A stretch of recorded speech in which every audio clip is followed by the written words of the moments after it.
وہ گھر جنت ہے جس میں ماں ہے۔ اللہ پاک سب کی ماؤں کو سلامت رکھے، آمین۔ ہوا ہے تجھ سے بچھڑنے کے بعد یہ معلوم کہ تو نہیں تھی، تیرے ساتھ ایک دنیا تھی۔ ممکن اگر ہوتا کسی کو عمر لگانا، میں ہر سانس اپنی ماں کے نام لکھتی۔ جو رشتے اس دنیا سے چلے جاتے ہیں یا ہم سے الگ ہو جاتے ہیں تو ہم تمام عمر ان سے ملتے جلتے چہرے، لہجوں اور ناموں میں ان کی محبت کو تلاش کرتے ہیں، مگر وہ لمس، وہ حدت نہیں ملتی۔ ماں سے اونچی آواز میں بات کرنے سے پہلے یہ وقت ضرور یاد کر لیا کرو۔ ہم اس کمائی سے اتنا اسے نہ دے پائے، ہمارا جتنا وہ صدقہ اتارا کرتی تھی۔ ماں کے بغیر تو گھر میں رکھی ہوئی چیز نہیں ملتی اور تم سکون ڈھونڈ رہے ہو۔ لبوں پہ اس کے کبھی بددعا نہیں ہوتی، بس ایک ماں ہے جو کبھی خفا نہیں ہوتی۔ تو نے تو رلا کے رکھ دیا اے زندگی، جا کے پوچھ میری ماں سے کتنے لاڈلے تھے ہم۔ ریسرچ کے مطابق اپنی ماں کی آواز سننا ذہنی دباؤ اور ٹینشن کو کم کر سکتا ہے، چاہے وہ ٹیلی فون پر ہی کیوں نہ ہو۔ ماں سچ کہا کرتی تھی کہ فکریں انسان کو بوڑھا کر دیتی ہیں۔ میری ماں، کبھی وہ روٹھ جاتی ہے، کبھی وہ پیار کرتی ہے، محبت اس طرح مجھ کو ہزار بار کرتی ہے، سلا کر گود میں اپنی اوڑھتی ہے مجھے آنچل۔ وہ میری ماں ہے جو مجھ سے بہت ہی پیار کرتی ہے۔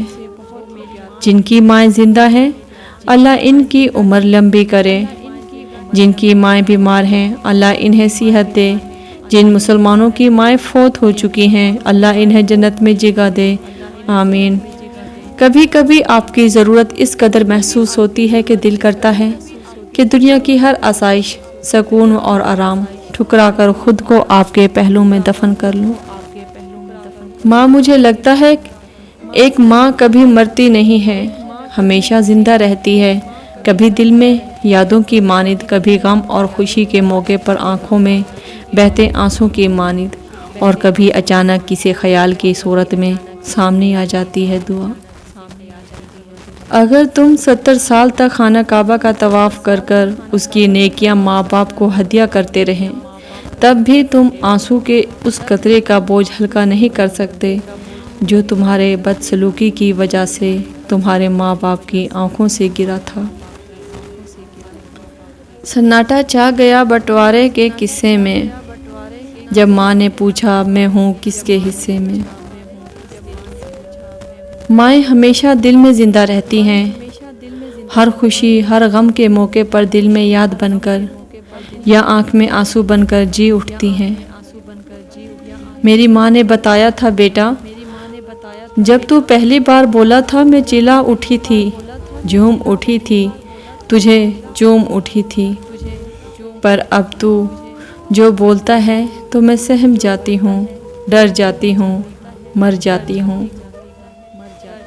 اولاد اپنی ماں کے حقوق کی ادائیگی کی خاطر کتنے ہی سخت اور مشقت والے کام کیوں نہ کریں، وہ اس کا حق ادا نہیں کر سکتی۔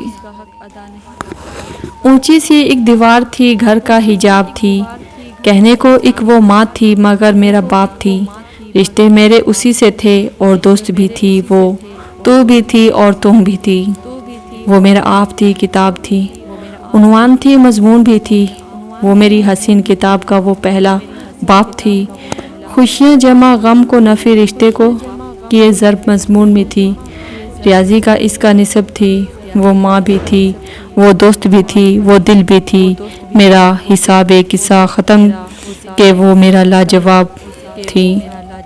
ہمیں بولنا نہیں آتا تھا تو ہماری ماں بولے بنا سمجھ جاتی تھی، اور آج ہم ہر بات پر کہتے ہیں چھوڑو ماں، آپ نہیں سمجھو گی۔